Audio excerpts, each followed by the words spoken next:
Hi friends, कैसे हैं आप सब लोग। प्रेप ऑन आईएएस में आपका स्वागत है।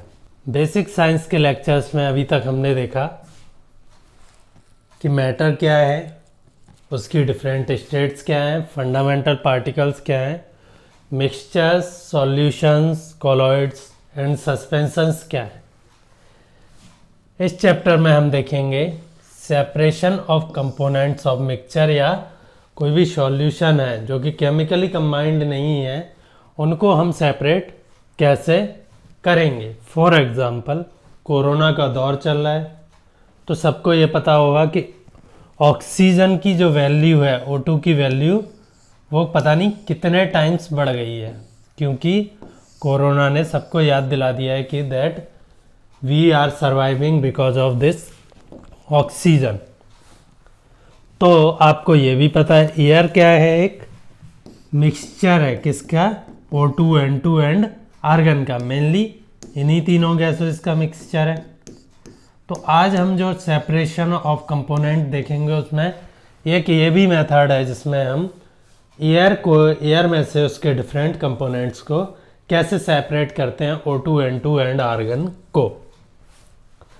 और क्या मेथड्स देखने वाले हैं इस चैप्टर में हम, कि दूध या दही में से या छाछ में से हम बटर कैसे अलग करते हैं, पेट्रोलियम या क्रूड ऑयल में से हम जो LPG है, पेट्रोलियम गैस है, पेट्रोल है, डीजल है, केरोसिन है, चारकोल है, वो सब कैसे अलग करते हैं। और क्रिस्टलाइजेशन या फिर आप कह लीजिए समुद्र के पानी में से नमक कैसे बनाते हैं, क्रोमेटोग्राफी क्या होती है, सारी टेक्निक जो कि एग्ज़ाम्स में आए दिन पूछे जाती हैं वो हम आज देखने वाले हैं। कौन कौन सी हैं वो टेक्निक। क्रोमेटोग्राफी, इसका नाम आपने पक्का सुना होगा, खासकर जब आप RT-PCR और ये सारे टेस्ट आपके कोरोना के टाइम पे हो रहे हैं कि कैसे डिफरेंट एलिमेंट्स जो कि एक मिक्सचर में या सॉल्यूशन में प्रेजेंट हैं, वो कैसे वाटर या किसी अदर सॉल्वेंट के साथ घुल के कैसे अलग अलग कलर बनाते हैं। तो उसे हम क्या बोल देते हैं, chromatography. Chroma means colour.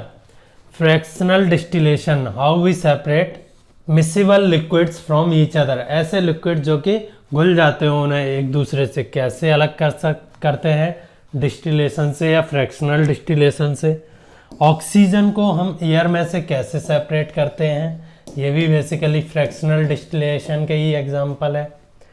Then crystallisation क्या होता है, ये कहाँ यूज़ होता है, जैसे कि नमक को हम समुद्र के पानी से अलग करते हैं। फिल्टरिंग क्या होती है, सिंपल फिल्टरिंग, जब सस्पेंशंस हों, कॉलॉइड्स हों, ऐसे मिक्सचर्स हों जिनमें क्या है सॉल्युबिलिटी ना हो, तो उनमें सिंपल फिल्टरिंग कर लेते हैं हम। ऑस्मोसिस या रिवर्स ऑस्मोसिस क्या होती है, ये ऑल्दो एक सेपरेशन टेक्निक नहीं है, पर इससे वाटर प्यूरिफाई करते हैं हम लोग। इस टेक्निक से हम वाटर प्यूरिफाई करते हैं, तो मैं इसे यहीं बता दूंगा, वैसे ये बाद में भी बताई जा सकती थी। देन दूध में से जो घी है उसे कैसे अलग करते हैं, मट्ठे में से घी है उसे कैसे अलग करते हैं, सेंट्रीफ्यूगेशन से। एंड फाइनली हम देखेंगे मिक्सचर और कंपाउंड में थोड़ा सा कंपैरिजन, जो कि कभी कभार पूछ लिया जाता है। और मैटर का जो भी अभी तक हम पढ़ चुके हैं उसके हिसाब से मैटर को डिवाइड कर देंगे और एक टेबल बना देंगे, जिससे आपको कभी भी मैटर के जो फॉर्म्स है, एलिमेंट्स है, कंपाउंड है, मिक्सचर है, सॉल्यूशन है, इनमें कंफ्यूजन ना हो। सो अब स्टार्ट करते हैं। पहला तो है क्रोमेटोग्राफी।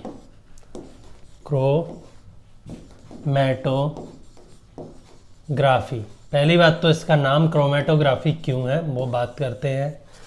क्रोमा मतलब होता है कलर, और उसके हिसाब से हम सेपरेशन ऑफ एलिमेंट्स को क्या बोल देते हैं, क्रोमेटोग्राफी। आप जो पेन यूज़ कर रहे हैं, बॉल पॉइंट पेन, जिसमें इंक में क्या है बेसिकली एक कॉलॉइडल सॉल्यूशन है, किसका, वाटर का, प्लस जो भी डाई है, जिस भी कलर की डाई है उसका एक कैसा कॉलॉइडल सॉल्यूशन है। अब आपको ये वाटर से डाई अलग करनी है, कलर अलग करना है, और दूसरा क्या करना है, अगर इसमें कलर में 2-3 तरह की डाई हैं तो वो भी आपको सेपरेट करनी है। तो पहले तो आप एक काम कीजिए कि एक कागज़ लीजिए, उस पर सिंपली आपने कोई बड़ा सा डॉट मार्क कर दिया, किससे, पेन से। इसको सूख जाने दीजिए। मान लीजिए उस जो पेन यूज़ कर रहे हैं उसमें 2 इंक मिक्स्ड है, एक ब्लैक कलर की एक ब्लू कलर की, ब्लैक एंड ब्लू।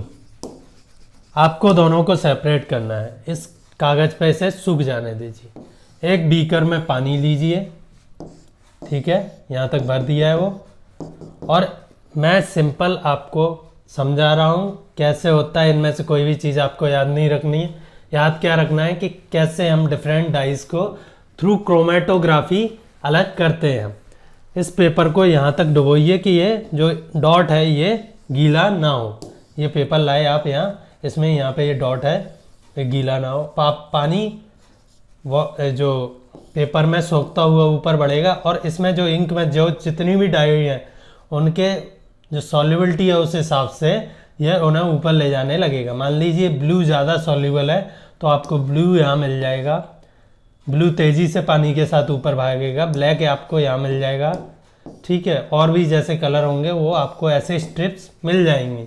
इसे हम क्या बोल देते हैं, क्रोमेटोग्राफी। आपको जान के आश्चर्य होगा कि यही सिंपल सी टेक्निक हम किस में यूज़ करते हैं, जो हमारे प्रोटीन, आरएनए, डीएनए जो मॉलिक्यूल हैं वो भी वाटर के साथ ऐसे ही कुछ बिहेव करते हैं। प्रोटीन, आरएनए, डीएनए जिनसे हम चाहे वायरस का पता लगा रहे हों या अपने आरएनए डीएनए की कैरेक्टरिस्टिक पता कर रहे हों, तो वो भी वाटर के साथ कुछ ऐसे ही बिहेव करते हैं। प्रोटीन तेज़ी से ऊपर भागेगी, फिर आरएनए वाला आएगा, फिर डीएनए वाला आएगा, और उसमें टाइप के डीएनए का कौन सा टाइप है उस हिसाब से वो तेज़ भागेगा या स्लो भागेगा। इसी को हम क्या बोल देते हैं, क्रोमेटोग्राफी, जो कि आरटीपीसीआर जो आजकल टेस्ट हो रहे हैं, या जो भी पहले southern blotting, northern blotting, southern blotting, ये सारे क्या है, मेडिकल टेस्ट हैं आपके डीएनए, आरएनए या प्रोटीन से रिलेटेड। इन सब में क्रोमेटोग्राफी बहुत पहले से यूज़ होती आ रही है। तो आपको ये याद रखना है कि जो भी टेस्ट है हमारे मेडिकल टेस्ट है मॉलिक्यूल से रिलेटेड, प्रोटीन, आरएनए, डीएनए, ये सब किस पे बेस्ड है, क्रोमेटोग्राफी पे बेस्ड है, ठीक है। आपने देखा होगा, सेकेंड मेथड की बात करते हैं हम। एक हमने 2 डिफरेंट मॉलिक्यूल्स को, कलर्स को, डाई को अलग कर लिया। अब आपको पता है कि जो मिल्क है वो क्या है, एक कॉलॉइडल सॉल्यूशन है, किसका, वाटर प्लस सम सॉलिड्स, या आप कह लीजिए लिक्विड फॉर्म में भी कुछ पार्टिकल्स रहते हैं जो कि वो वाटर में सस्पेंडेड है ना, जो कि कभी भी नीचे बैठेंगे नहीं अपने कितनी। तो आप इसे क्या कीजिए, गांव में तो इसे क्या बोलते हैं, रही बोलते हैं। चर्न कीजिए आप किसी भी मेथड से, चर्न कीजिए इसे, चर्न का मतलब घुमाइए तेज तेज, और इस पे जो पार्टिकल्स पे जो फोर्स लग रहा है, ये ऐसे, फिर ऐसे, फिर ऐसे, फिर अपोजिट डायरेक्शन में घूम रहा है, एक बार इधर एक बार उधर, तो जो पार्टिकल है इसमें डिफरेंट फोर्स लग रहा है डिपेंडिंग ऑन देयर मास। अब क्योंकि लिक्विड का तो इंडिविजुअल पार्टिकल है, लिक्विड तो H2O है इसमें, तो वो बिल्कुल मॉलिक्यूलर लेवल पे फोर्स लग रहा है, तो वो छोटा पार्टिकल है। लेकिन जो इसमें सस्पेंडेड जो पार्टिकल हैं वो काफ़ी बड़े हैं एज़ कम्पेयर टू दिस, जो लिक्विड का पार्टिकल है उससे काफ़ी बड़े हैं, तो उन पर फोर्स काफ़ी लगेगा और वो बाहर की साइड में जाके इस फोर्स की वजह से, सेंट्रीफ्यूगल फोर्स की वजह से mv²/r मास के प्रोपोर्शनल रहता है, जो कि आप यहाँ इतना ही समझ लीजिए, बाकी वेलोसिटी और रेडियस तो सबके लिए सेम है।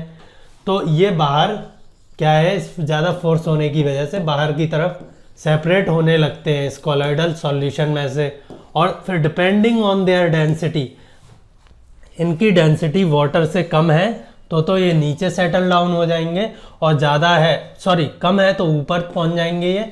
जैसे कि जो क्या ना, बटर है ना, नॉनी घी जिसे बोलते हैं हम देसी लैंग्वेज में, वो घी कहाँ ऊपर सेटल हो जाता है, क्योंकि वो पहले तो इस मिल्क से सेपरेट हुआ या दही से सेपरेट हुआ, और डेंसिटी कम होने की वजह से वो ऊपर यहाँ ऐसे जम जाता है, उसे आप हाथ से इजीली उठा सकते हो। इस प्रोसेस को हम क्या बोलते हैं, सेंट्रीफ्यूगेशन। जो क्रीम अलग की जाती है दूध या दही से, वो इसी मेथड से की जाती है। और आपको पता है क्रीम में क्या है, मैक्सिमम ऑयल, घी क्या है बेसिकली एक ऑयल का ही टाइप है घी, तो वो मैक्सिमम ऑयल होता है। तो वो ऑयल क्या है, less dense then the water होता है, तो वो ऊपर जाके जम जाता है। तो इस सेंट्रीफ्यूगेशन से हम मिल्क से क्या है, क्रीम सेपरेट कर लेते हैं या घी सेपरेट कर लेते हैं। अब आता है मेन प्रॉब्लम। ये तो थे कि नॉन मिक्सेबल चीज़ें देख रहे थे, मिक्स नहीं हुई थी, सॉल्यूशन नहीं बना था। अब आप सोच लीजिए कि तीसरा मेथड है, आपने दो ऐसे लिक्विड्स मिला दिए जो कि घुल जाते हो, सॉल्यूबल हो एक दूसरे में, ठीक है। फॉर एग्जांपल आपने पैक बना लिया basically H2O water plus alcohol बना लिया आपने पैक। अब बताइए मुझे, पैक से कोई आपको चैलेंज करे, आप बैठे हुए हो, आप पूरे मूड में हो कि नहीं मुझे पानी को जो भी मैंने एल्कोहल है उससे अलग करना है, क्या तरीका है इसका? आपका दोस्त बोलता है आप नहीं कर सकते हो, आप बोलते हो मैं कर सकता हूँ। तो मैं बताता हूँ आप कैसे करोगे। ऐसे करोगे, C2H5OH, एल्कोहल और वाटर मिल भले ही गए हों, ठीक है, एल्कोहल प्लस वाटर मिल भले ही गए हों, लेकिन उन्होंने कोई केमिकल रिएक्शन करके नया कंपाउंड नहीं बनाया। मतलब इसकी फिजिकल प्रॉपर्टी आप उसमें ऑब्जर्व कर सकते हो, दोनों ने अपनी प्रॉपर्टीज़ बरकरार रखी हैं। इसका मतलब मान लीजिए एल्कोहल जल्दी बॉयल हो जाता है कितने पे, 70 डिग्री सेल्सियस पे। एक प्योर एल्कोहल अगर 70 डिग्री सेल्सियस पे बॉयल हो जाता है और वाटर सबको पता है 100 डिग्री सेल्सियस पे बॉयल हो जाता है, तो अभी भी एल्कोहल सॉल्यूशन में आने के बाद भी एल्कोहल कितने पे, 70 पे ही बॉयल होगा। ऐसा नहीं है वाटर मिल्क के ये दोनों कह रहे हैं कि नहीं मैं 70 पे नहीं होऊंगा, मैं 85 पे आ जाता हूँ और आप थोड़ा सा नीचे आ जाओ, मैं भी 85 पे आ जाता हूँ, ऐसा नहीं होगा। तो आपने सिंपली क्या किया, उस सॉल्यूशन को, स्लाइड चेंज करने, उस सॉल्यूशन को एक बीकर में भरा, जो भी है अपने पैक को ना एक बीकर में डाल लो। अब बोला कि अब बहुत हो गया, मैं प्रूव करके ही बताता हूँ तुम्हें कि कैसे करते हैं, ठीक है। तो आपने अपने सॉल्यूशन को यहाँ तक भर दिया, लाइटर जलाया अपना, लाइटर से कुछ नहीं होगा, गैस जलानी पड़ेगी, ठीक है। गैस जलाई इसके नीचे, ठीक है, ऐसे कि डायरेक्ट हीट ना लगे, अदरवाइज ये कांच फूट सकता है, ग्लास फूट सकता है। तो जो भी मेथड, आपने इसे इतना हीट दी कि ये इतना भी ज़्यादा बॉयल ना हो जाए कि 100 डिग्री सेल्सियस पहुंच जाए।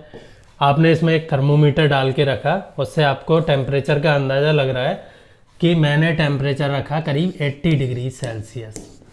80 डिग्री सेल्सियस पे इस सॉल्यूशन में वाटर प्लस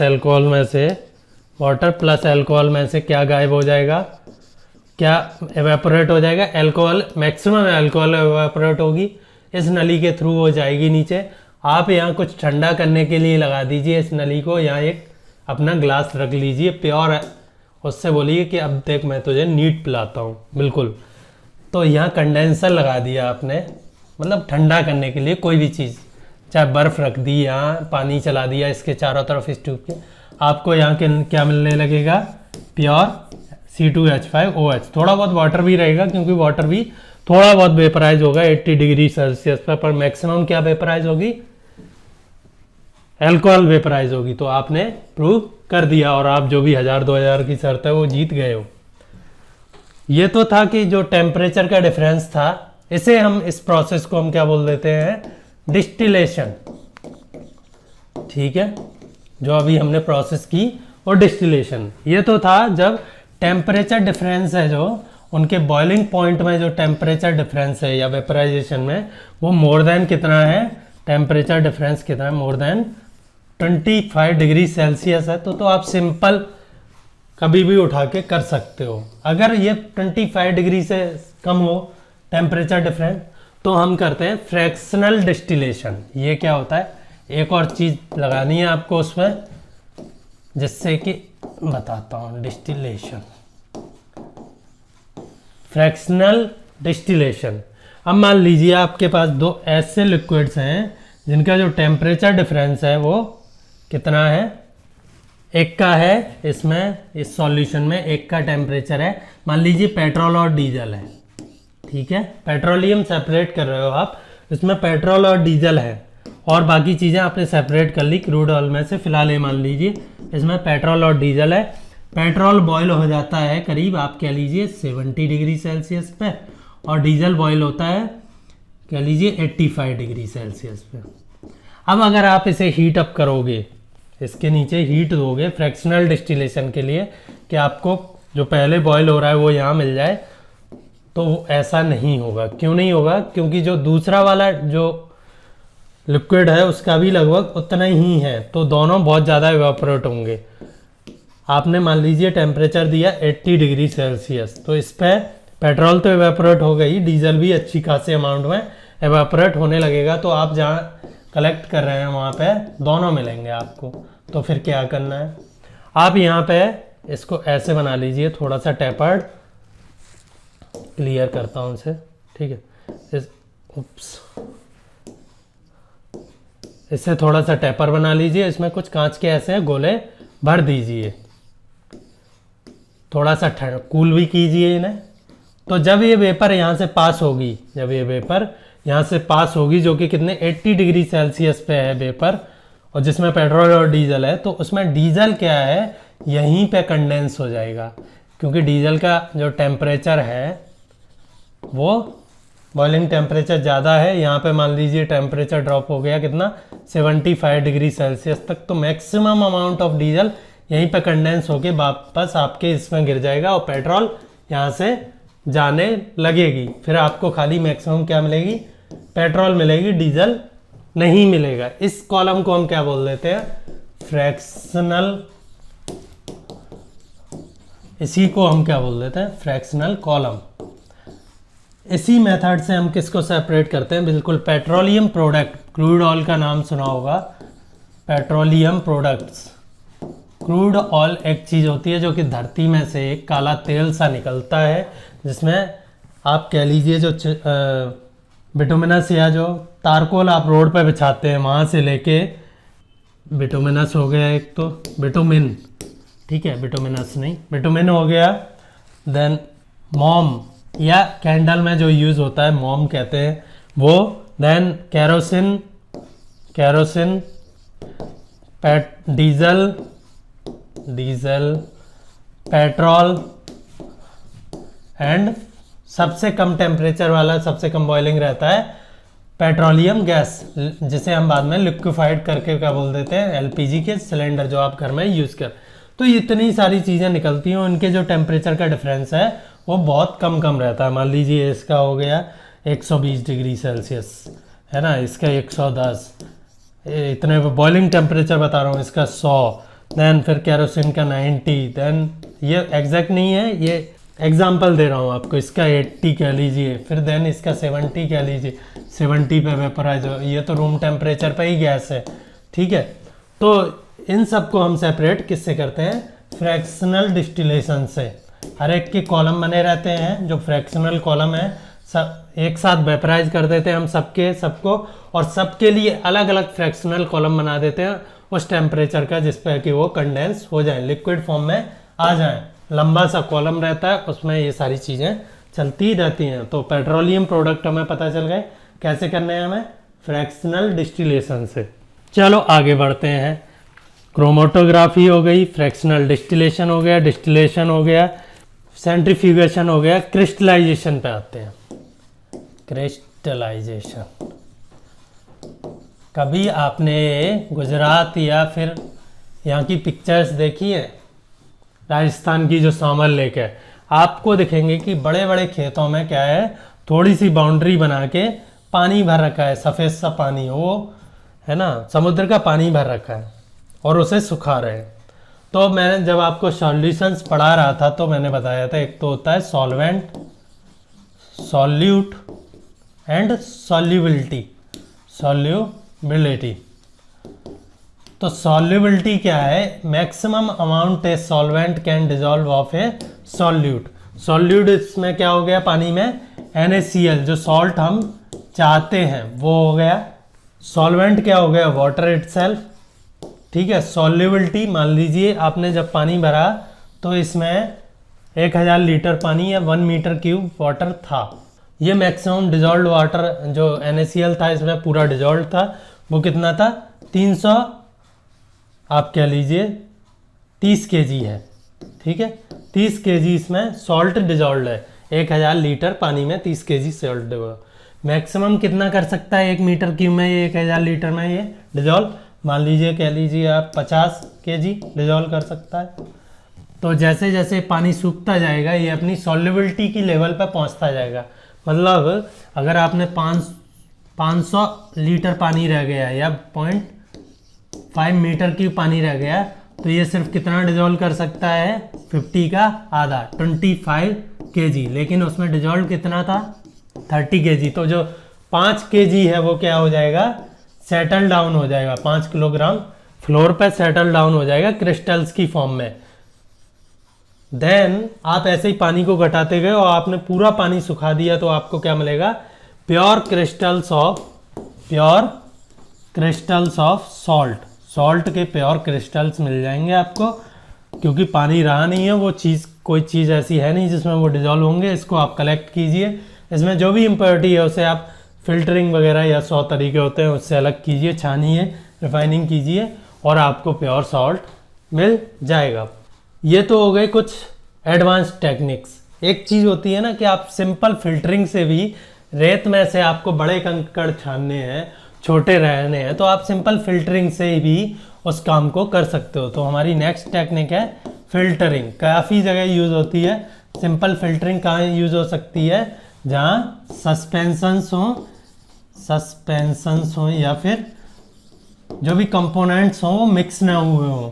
कॉलॉइड्स में क्या है, फिल्टरिंग क्यों नहीं यूज़ कर पाते हैं, कॉलॉइड्स में जो पार्टिकल है सॉल्यूट के या जो फेज है, डिजॉल्व्ड फेज है मीडियम में, वो बहुत छोटे होते हैं, तो वो फिल्टरिंग से हम नहीं इजीली कर पाते हैं।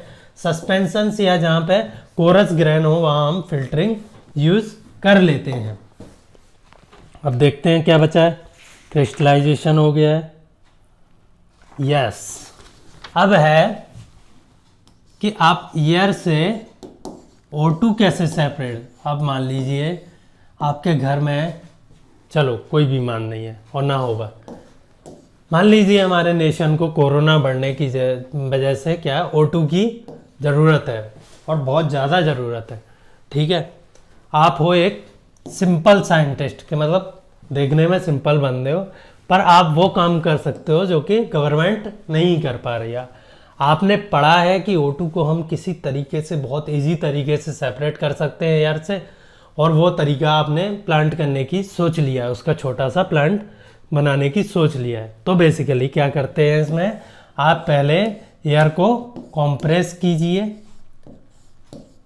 रूम टेम्परेचर पे एयर क्या रहती है, गैसियस फॉर्म में रहती है। ठीक है, कॉम्प्रेस करने के बाद भी ये गैसियस फॉर्म में ही है। देन आपने इसे कूल किया तो फिर ये लिक्विड फॉर्म में आ गई। गैस किस फॉर्म में आ गई, लिक्विड फॉर्म में। गैस में एयर में आपको पता क्या है, O2, N2 एंड आर्गन, ये 3 मेन है, और भी होते हैं CO2 वगैरह, पर आपको बेसिकली N2 और आर्गन को निकाल दो तो आपको लगभग प्योर O2 मिल जाएगी। तो कूल किया, ये लिक्विड बन गई। अब वही सेम फ्रैक्शनल डिस्टिलेशन, ये एयर लिक्विड हो गई। अब आपने क्या किया कि इस एयर को फिर से क्या करवा दिया, एक्सपेंड करवा दिया। एक्सपेंड मतलब कि आपने प्रेशर क्या कर दिया, रिड्यूस कर दिया। तो फिर से ये किस स्टेट में जाना चाहेगी, गैसियस स्टेट में। लेकिन आपने प्रेशर को इतना ही रिड्यूस किया कि उसमें सिर्फ जो N2 और आर्गन है, जो कि बेसिकली जल्दी वेपराइज हो जाती हैं एज कम्पेयर टू ऑक्सीजन, वो वेपराइज हो गई। तो आपने जो पाइप था उसमें एक यहाँ पे होल बना दिया एक्सपेंशन के बाद, कि जो वेपर है N2 और आर्गन की वो बाहर निकल जाए, और O2 आपको उसकी प्रॉपर्टीज़ की वजह से अभी भी लिक्विड फॉर्म में है, वो O2 आपने यहाँ कलेक्ट कर ली। तो बेसिकली अगर आप एयर से ऑक्सीजन चाहते हैं, प्योर ऑक्सीजन लगभग, तो आपको कुछ नहीं करना है, एक कंप्रेसर खरीदना है और एक कूल या जिससे आप कूल कर सकें उस कंप्रेस्ड एयर को, वो मशीन खरीदनी है और आप O2 गेन कर सकते हैं। ये इंडिया में न्यूज़ में रहा था कि कई सारे लोगों ने घर पे करके भी देखा, जो लोग थोड़े से इसमें इंटरेस्टेड थे उन्होंने थोड़ी बहुत ऑक्सीजन प्रोड्यूस की भी थी। So that is how we can separate O2 या कोई भी N2 आर्गन एयर से हम सेपरेट कर सकते हैं। ये भी बेसिकली एक तरह का फ्रैक्शनल डिस्टिलेशन ही है।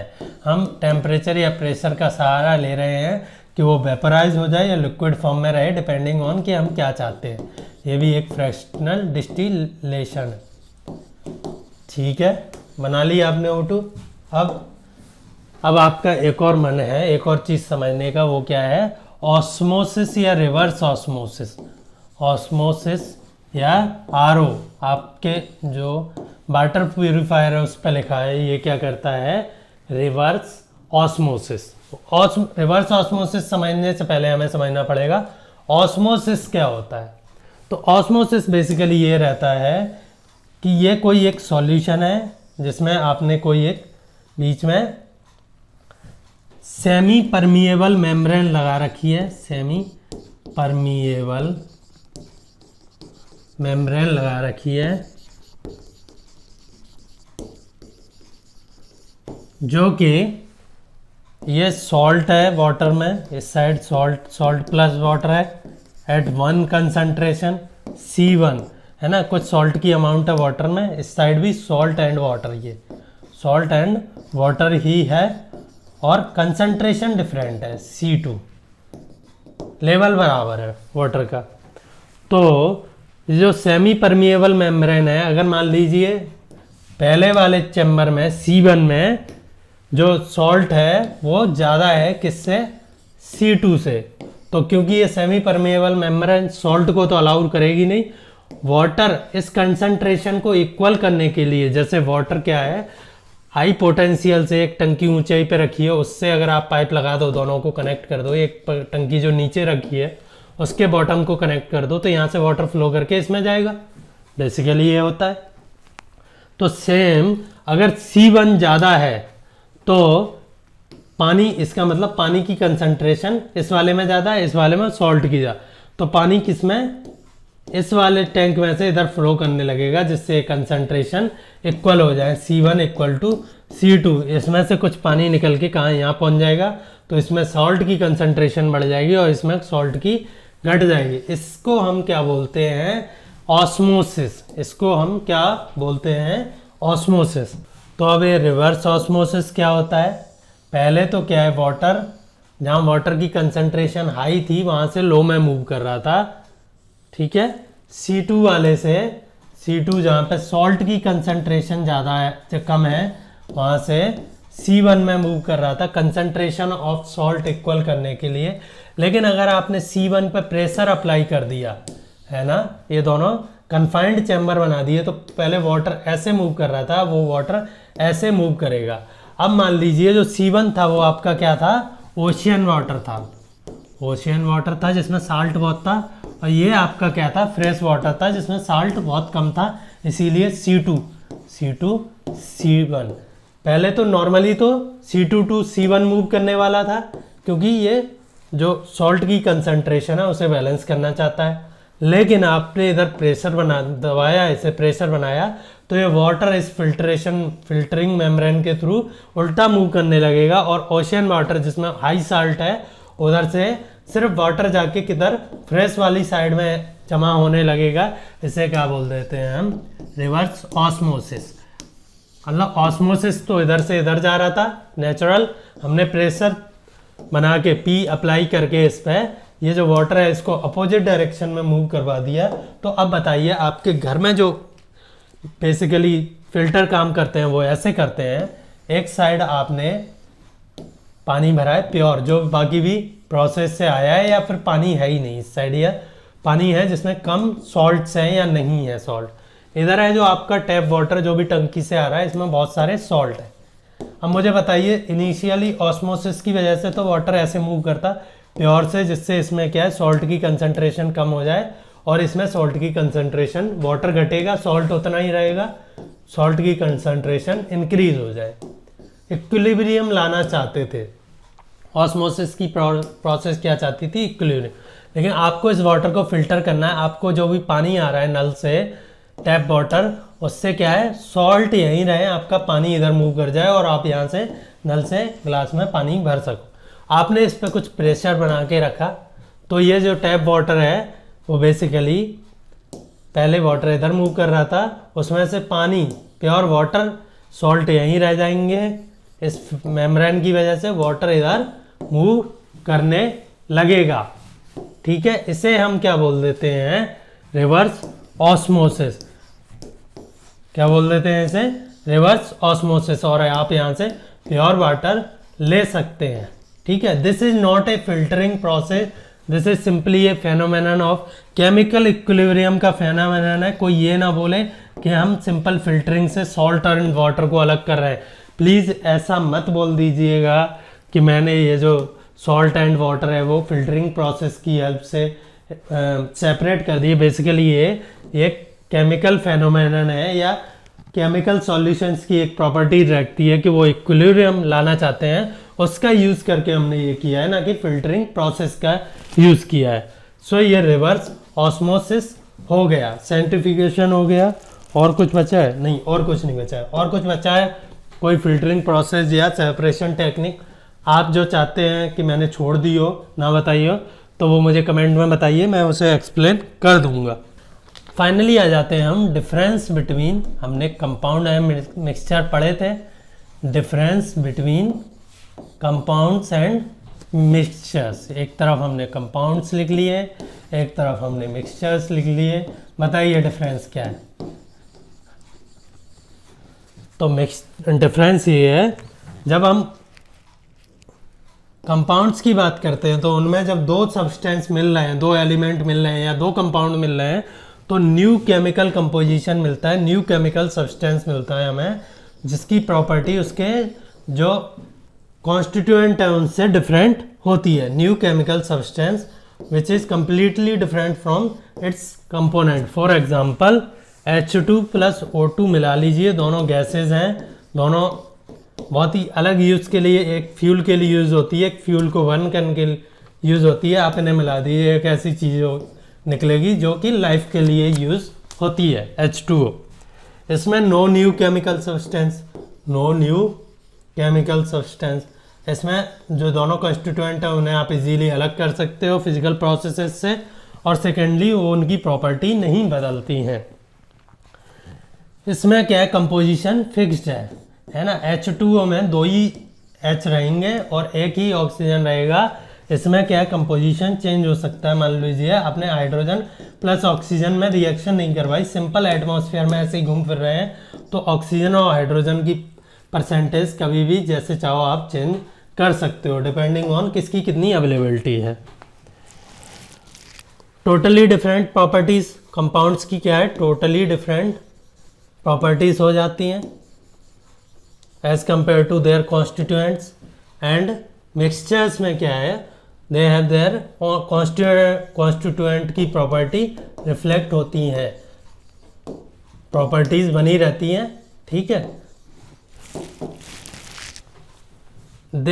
इनको सेपरेट करना हो हमें कंपाउंड को, मान लीजिए H2O में से कोई सोच रहा होगा एयर में से क्यों हमें ऑक्सीजन बनाए, वाटर में भी तो ऑक्सीजन होती है। इसके लिए आपको थोड़ा टिपिकल केमिकल रिएक्शन करनी पड़ेगी, आपको इन दोनों को तोड़ के केमिकल रिएक्शन के थ्रू। ठीक है, क्योंकि इनके बीच में कैसा है, बॉन्ड है, केमिकल बॉन्ड है, hydrogen oxygen. H2 plus O2 आप यहाँ से भी ले सकते हो।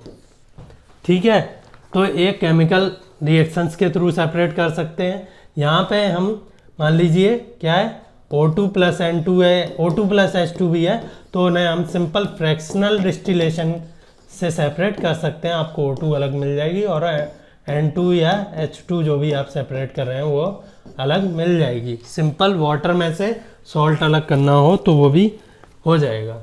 ये तो हो गया थोड़ा सा डिफरेंस कंपाउंड्स एंड मिक्सचर्स में। अब एक और बात कर लेते हैं, अभी तक जो हमने मैटर पढ़ा है उसको थोड़ा सा समराइज कर देता हूँ मैं। मैटर है ना, जो हम डेली लाइफ में एटम तो यूज़ होते नहीं है ना, आप कह लीजिए most of the time molecule होते हैं, उनका कोई कॉम्बिनेशन ही यूज़ होता है। अगर वन टाइप के एटम का कॉम्बिनेशन है तो उन्हें हम क्या बोल देते हैं, एलिमेंट। तो पहला हमारा क्या हो गया, एलिमेंट, है ना। अगर ये वन टाइप के एटम्स का कॉम्बिनेशन है, चाहे वो फिजिकल हो चाहे केमिकल हो। कंपाउंड्स की बात करें तो उसमें डिफरेंट टाइप्स के एटम्स का कॉम्बिनेशन है, but in a fixed proportion, chemically combination है, fixed proportion and chemical combination.